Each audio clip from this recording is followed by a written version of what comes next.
morning I received copies of correspondence from both council from Ms. Tilliger office. So just to make the record on this, since now we have both council present, appreciate you showing up. So if you want to go ahead and reiterate those arguments or what your position is. Well, Your Honor, Ms. Andino has had bail set at $30,000. She does not have a criminal history. She resides here locally in an apartment with a local address. She is a full-time student here locally at Carter College, where she goes to class Monday through Thursday.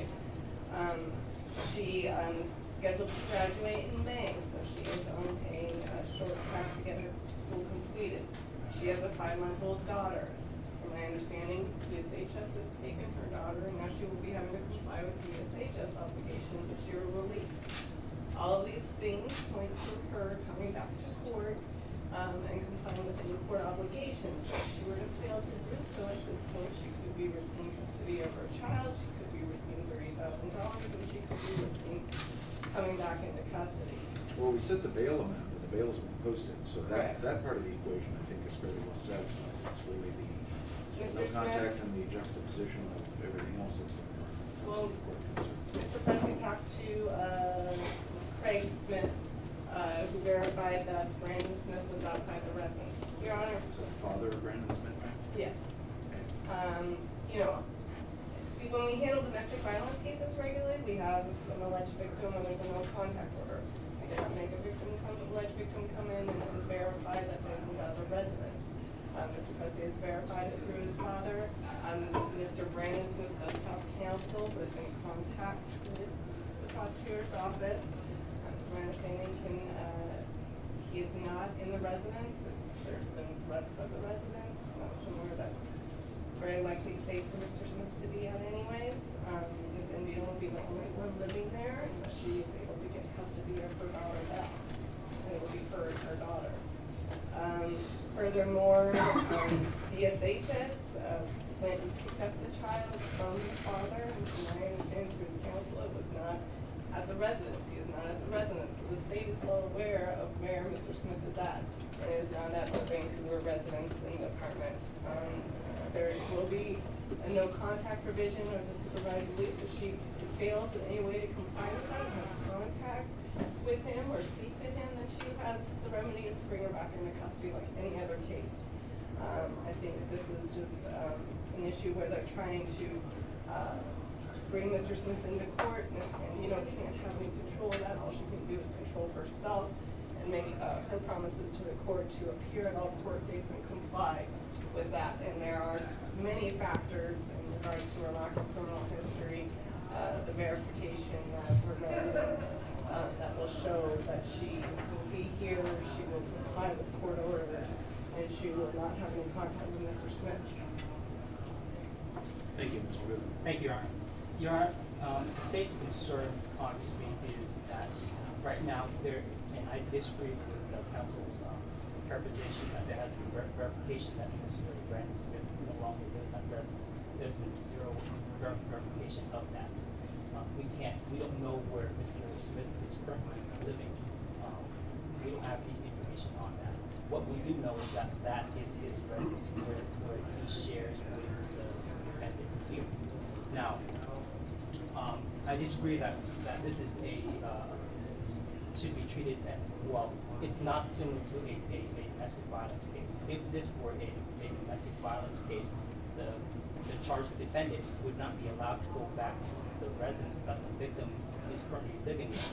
The defendant would be required to have a verifiable different address from that resident. The court has no authority to order the victim in a DV case to move from that residence. Similarly, in this case, the court did not order Mr. Smith to move from that residence. He has every right to live there, so the onus and the burden is upon Ms. Andino to provide to the court a verifiable address that she can reside, that where she can not have contact with Mr. Smith. Now, right now we have no verification that Mr. Smith is absent from that residence on a permanent basis. And so what we do have now is that Ms. Andino and Mr. Brandon Smith share that residence. And that's it. And made the determination that there is to be no contact from Ms. Andino and Mr. Smith while this matter is pending. So that's where we stand at this moment. Mr. Pressley, do you have any information? Basically, what the Mr. Smith's father said yesterday, his initial proposal was that there were two alternative residences for Miss Andino with other family members. Then when I told him, and we had a very brief conversation out in the hall, and that was a possibility that the court may not consider those, he just indicated to me that, well, that Mr. Smith, the defendant's, in this case, boyfriend, could in fact, basically move from that and move in with other relatives. I don't know if he actually spoke to his son about that or not, and then the rest of it would be available to her. That was somewhat, I think, the information that the court had yesterday, but they were present, the family were present in the court. So do you have any new information this morning? Mr. McMullen didn't particularly, I guess he is going to be representing the potential defendant in this case if he is arrested. He didn't really want to go on record, per se. I don't know exactly, what I should disclose or not. He probably had a conversation with defense counsel on this, and so I don't know if she has anything to add. Well, here's the concern, and it was frankly more the court's concern than it was the state's concern. We set the bail amount considering all those factors. She's posted that bail. The notion that in order to preserve the integrity of the administration of the justice going forward, the court is very concerned about the efficacy of the no contact order.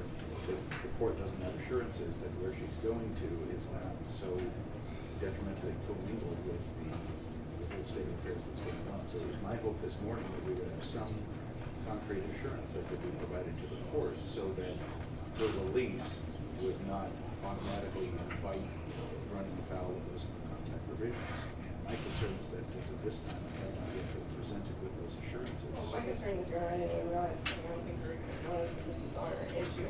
And you was likely able to get a hold of my office today and know that. But the bottom line is, I think his attorney has shown to Mr. Wu and that he is not at this residence. Well, he's here now. Do you want to speak to the court, Mr. McCollum? Your Honor, I really don't. As a practical matter, I don't think Brandon needs to be represented at this point in time, but I can indicate to the court that perhaps this would be a little of some help. And we've got a copy for Mr. Wu and for Mr. Pressley. But Your Honor, thank you for the opportunity.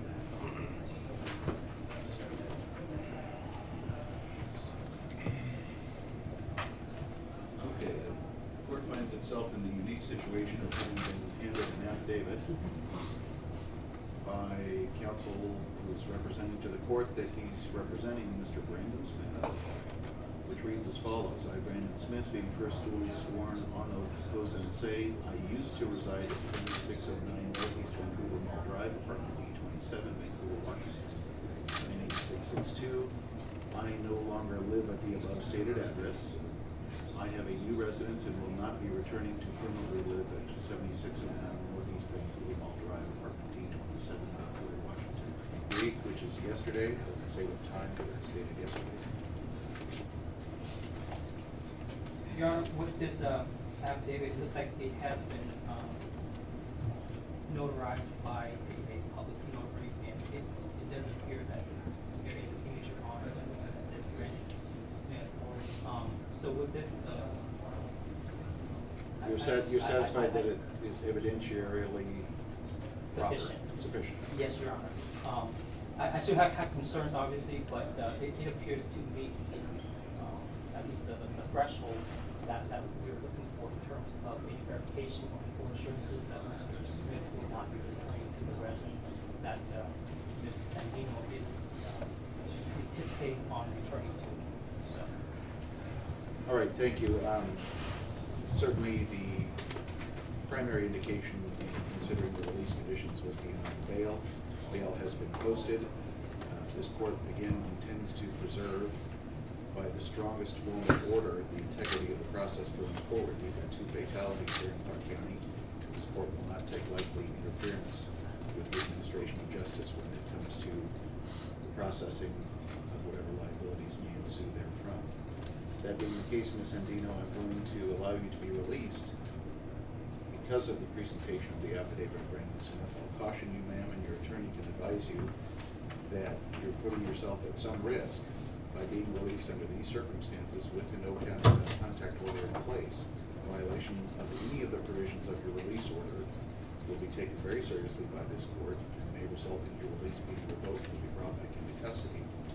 It could also have potential criminal consequences in terms of other criminal charges if you were found to be interfering in any way with the administration of justice. Do you understand all those conditions? Do you understand how serious these are?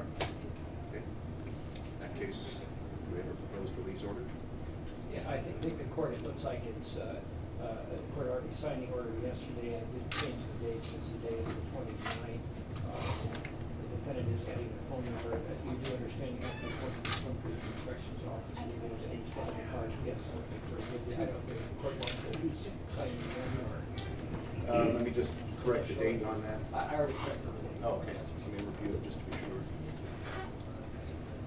So again, Ms. Andino, no contact provisions here. The family of the alleged victims here. Do you need the names read out loud, or do you know the names? Okay.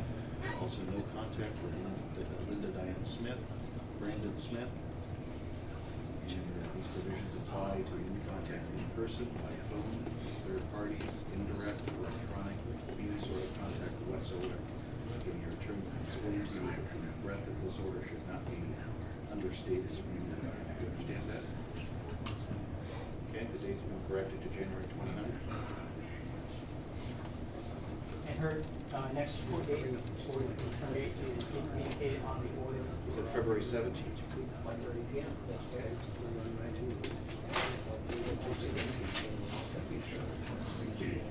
Failure to show up at your court hearings, any of your court hearings, is a new crime of origin. It is a felony. Understand? Thank you, Your Honor. Thank you, counsel.